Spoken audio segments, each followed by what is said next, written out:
Assalamualaikum warahmatullahi wabarakatuh. Nama saya Devi Rusyanti dari kelas 12 IPA 4. Di sini saya akan menjelaskan laporan hasil pengamatan pengaruh cahaya terhadap pertumbuhan dan perkembangan biji kacang hijau.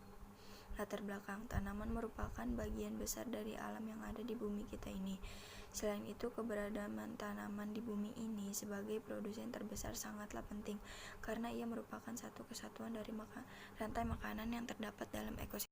Ekosistem terdiri dari dua macam komponen, yaitu abiotik dan biotik. Antara komponen biotik dan abiotik saling mempengaruhi. Misalnya, tumbuhan memerlukan cahaya matahari untuk melakukan fotosintesis.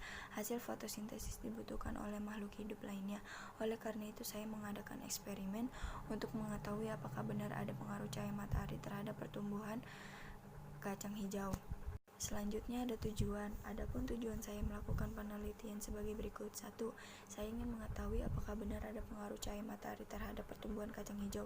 2. Saya ingin mengetahui dan mengkaji masalah pengaruh cahaya matahari. 3. Saya ingin mengetahui bagaimana cahaya matahari dapat mempengaruhi pertumbuhan tanaman kacang hijau. Selanjutnya ada manfaat penelitian. Manfaat dari penelitian ini antara lain dapat mengetahui efek dari sinar matahari terhadap tumbuhan, baik efek positif maupun negatif. Kemudian bab 2 ada dasar teori etiolasi fenomena yang memperlihatkan tumbuhan yang tumbuh dalam gelap bercirikan warna pucat, ruas, panjang-panjang, dan daun kecil. Selanjutnya ada rumusan masalah. Bagaimana pengaruh cahaya terhadap pertumbuhan biji kacang hijau? Hipotesisnya, cahaya berpengaruh terhadap pertumbuhan kecambah biji kacang hijau. Pemberian cahaya dapat menghambat pertumbuhan kecambah, tetapi daun akan berkembang baik dan berwarna hijau. Selanjutnya ada alat dan bahan. Siapkan 2 gelas plastik bekas air mineral, 1 ditempatkan di tempat terang dan 1 di tempat gelap. 2 ada kacang hijau secukupnya, ketiga ada kapas, dan keempat ada air. Selanjutnya itu ada cara kerja. Cara kerjanya, rendam biji kacang hijau dengan 1 gelas plastik air mineral selama 6 jam. Sediakan 2 gelas bekas air mineral, masukkan secukupnya kapas yang telah dibasahi dengan air bersih ke dalam setiap gelas dan beri label A untuk 1 gelas dan label B untuk 1 gelas lagi. Letakkan beberapa biji kacang hijau pada setiap gelas. Melakukan hal yang sama saat untuk gelas berlabel B. Tempatkan gelas A di tempat terang dan gelas B di tempat gelap. Sirami biji-biji tersebut setiap hari dengan 1 sendok makan air bersih secara merata. Selanjutnya ini foto hari pertama dan kedua. Ini hari ketiga dan keempat.